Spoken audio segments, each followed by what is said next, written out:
Beneath the humming fluorescent lights of Terminal 1 at Charles de Gaulle Airport, Paris, a man sat motionless on a red plastic bench, clutching a tattered black briefcase and a folder filled with yellowing documents. He was calm, almost too calm, for a man with nowhere to go. Around him, the world moved with industrial precision. Passengers rushing for connections, voices echoing over PA systems, the clatter of rolling suitcases against marble floors. No one noticed the man, but he noticed everyone. His name was Mehran Karimi Nasseri, and this was not just his waiting room. This was his home for the next 18 years. The story begins in 1988. A man with no country, no passport, and no real identity steps off a plane from Brussels and is immediately detained by French immigration. His refugee papers, he claims, were stolen, and with no official documentation, France cannot deport him. No embassy will claim him. He is a man caught in a bureaucratic purgatory, suspended between countries, suspended in time. Most people spend an hour, maybe two, in an airport terminal. Mehran spent decades. He made his bed on a row of red seats between a fast food joint and a newspaper kiosk. He shaved in public restrooms, washed his clothes in airport sinks, and ate airline meal trays offered by sympathetic flight attendants. Every day was the same, yet entirely unpredictable.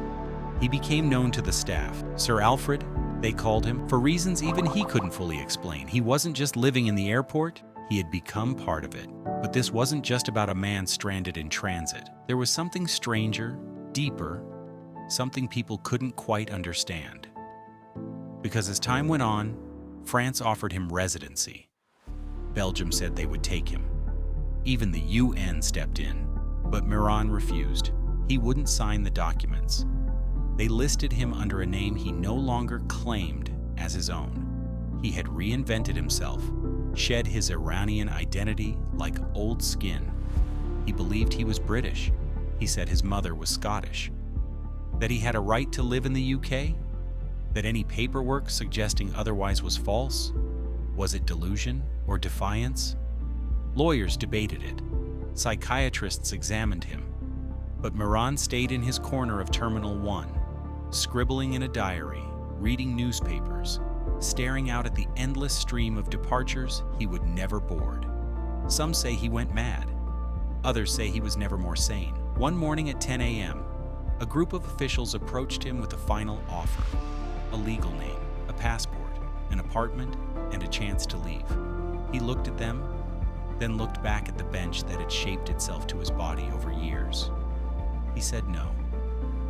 His story had become too big to leave behind. There's a moment in every life where reality gives way to narrative, and Mehran chose the narrative. His life in the airport became legend.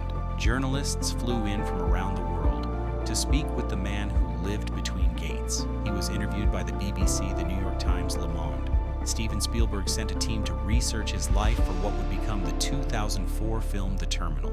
Tom Hanks played a version of him on the big screen. Millions watched, fascinated by the man who chose to exist in a world built only for passing through. But what the movie didn't show was the isolation, the ritual, the slow erosion of identity. Every day, Mehran watched families reunite, lovers embrace, children scream with joy. Every night, he watched the janitors sweep away the footprints of the day, and when the airport closed its eyes, he remained. One night around 2 a.m., a janitor found him collapsed in the corner, breathing shallow. Not from illness, from something quieter, exhaustion. He survived. In 2006, after 18 years, he agreed to leave. Doctors took him to a hospital. Then, he was moved to a shelter. And suddenly, the myth of Mehran Karimi Nasseri began to dissolve. The cameras stopped coming.